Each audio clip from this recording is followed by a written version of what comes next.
Bienvenidos a Economía. La Reserva Federal de los Estados Unidos ha aprobado la mayor alza de los tipos de interés en casi 30 años. De esta manera, el Banco Central estadounidense emprende un camino más agresivo para frenar la persistente inflación en el país. La subida de 0,75 puntos porcentuales es la mayor desde 1994 y se aleja del aumento de medio punto anunciado por funcionarios en las últimas semanas. Pero es una alza que los inversores ya anticipaban tras los últimos datos económicos. La inflación alcanzó en mayo el nivel más alto de los últimos 40 años y los costos de los alimentos, la gasolina y la vivienda aumentaron más rápido de lo previsto. La autoridad monetaria estadounidense adelantó incluso que una nueva alza de 0,75 puntos es posible para julio. Pues hablamos directos con Ana Nieto en la Bolsa de Nueva York. Saludos, Ana. ¿Cómo ha justificado la Fed esta inusual subida? Lo que acabas de decir, la inflación está por encima, muy por encima de lo que se ha vivido en los últimos 40 años y está muy lejos del objetivo de inflación de la Reserva Federal, que es del 2%. La Reserva Federal quiere rebajar la demanda, quiere que se modere la demanda para rebajar la inflación y con ello poder tener unas cifras mucho más asumibles. Además, el presidente de la Reserva Federal ha dicho que está muy preocupado porque se está desplomando la confianza de los consumidores. Las últimas lecturas en este sentido han reflejado que la confianza está en unos niveles históricamente muy bajos. Adicionalmente, esta subida ha hecho una cosa que es muy importante, que es reafirmar la credibilidad de la Reserva Federal, que la tenía algo perdida por parte de los mercados, por parte de los inversores, incluso por parte de los políticos. Se ha criticado que la Reserva Federal no estuviera contemplando el riesgo de inflación tan próximo como se está teniendo y se piensa que estaba reaccionando con mucha lentitud. Ahora se quiere dar la impresión de que se está al mando de la rebaja que se tiene que hacer de la inflación y se conoce la urgencia. Los tipos quedan entonces en el 1,5%, 1,75%, estarán alrededor del 3,4% a final de año, que es 1,5% puntos porcentuales más de lo que se pensaba solo hace una semana. Ana, parece que el equilibrio entre desaceleración económica y recesión se hace más complicado. ¿Qué perspectivas maneja la Fed ahora? La Reserva Federal dice que la economía sigue fuerte, pero también ha rebajado las perspectivas de crecimiento de Estados Unidos al 1,7%, tanto para este año como para el siguiente. Inicialmente se pensaba que Estados Unidos iba a crecer a un ritmo del 2,8%. Jay Powell, el presidente de la Reserva Federal, ha dicho que hay muchas cosas que él no puede controlar, como qué puede pasar con la guerra en Ucrania o cómo puedan estar las cadenas de proveedores debido a todos los problemas que ha habido durante la COVID.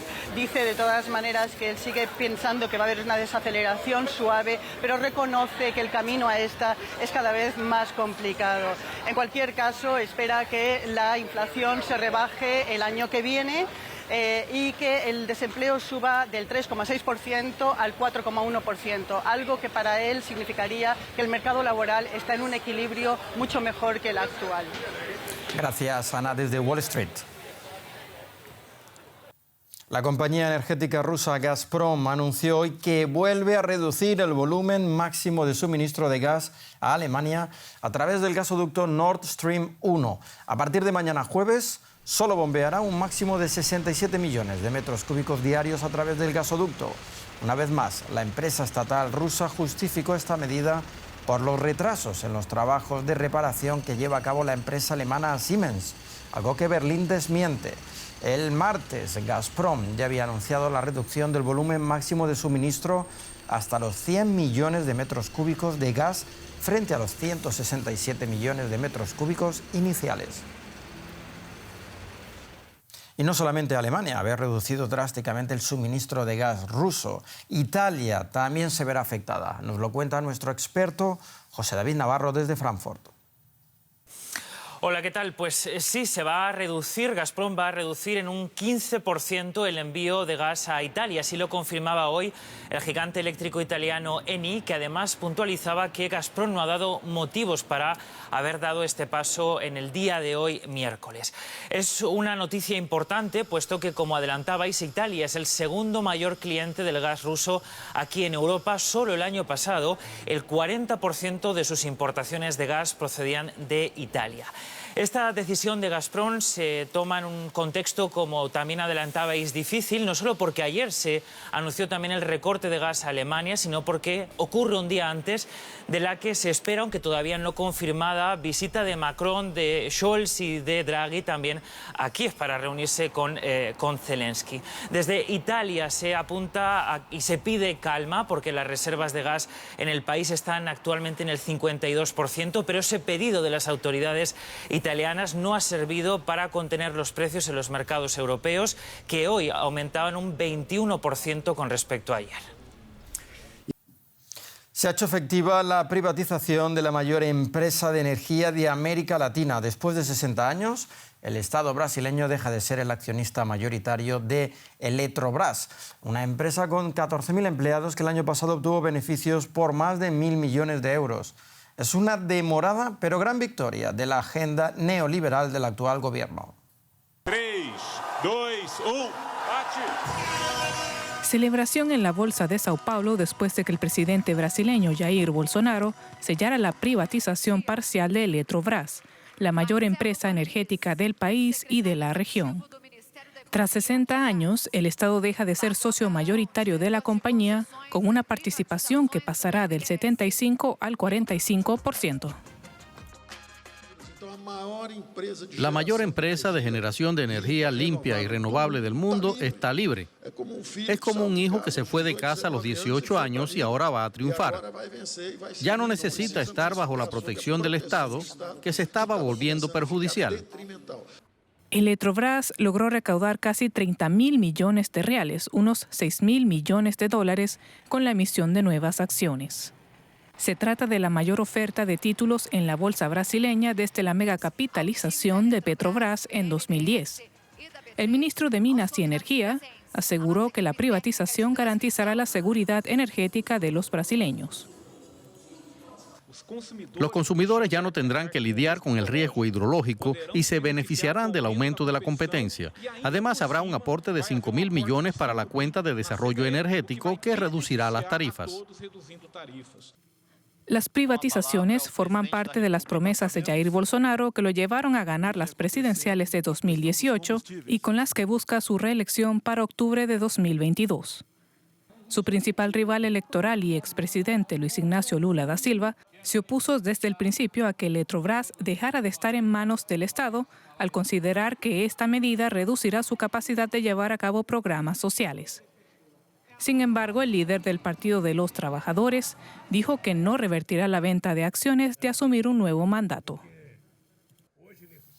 Cambiamos de tema ahora. Hasta finales del año pasado, 1 de cada 4 empleos en España era temporal. En cifras absolutas, más de 4 millones de personas carecían de un trabajo estable. Algunos con una sucesión interminable de contratos a corto plazo. Ahora ya no es así, gracias a una nueva reforma laboral que entró en vigor a principios de año. La Unión Europea había exigido insistentemente cambios, también como condición para que España acceda a los multimillonarios fondos del paquete económico antipandemia. Una jardinera trabaja en una zona verde de Madrid. Se trata de un empleo que antes era poco atractivo por su precariedad contractual, pero con la reforma laboral han cambiado las cosas. Pues mira, teníamos un contrato de unos meses nada más y gracias a la reforma laboral me han transformado ese contrato en uno indefinido. Así que la verdad que me ha cambiado la vida y ahora pues mi calidad de vida evidentemente ha mejorado y una vive más tranquila.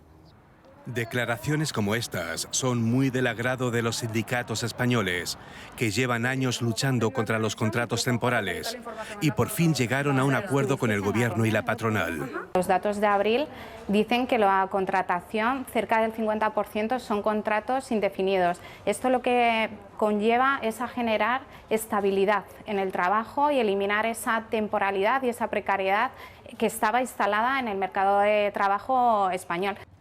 Con la estabilidad laboral que le da su contrato indefinido, Cristina Cervigón, que antes trabajaba como peluquera, afronta el futuro con optimismo.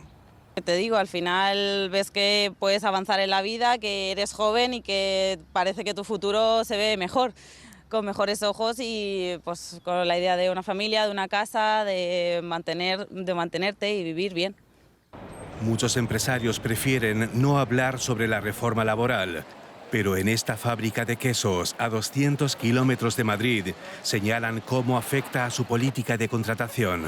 Sí que ha cambiado la forma de ver esa contratación en un inicio, puesto que ahora en un inicio la tenemos que ver de más largo recorrido, más planificada y planificando la carrera de esa persona en las diferentes tareas a las que se puede dedicar, y antes a lo mejor lo podíamos ver más a corto plazo, con más flexibilidad.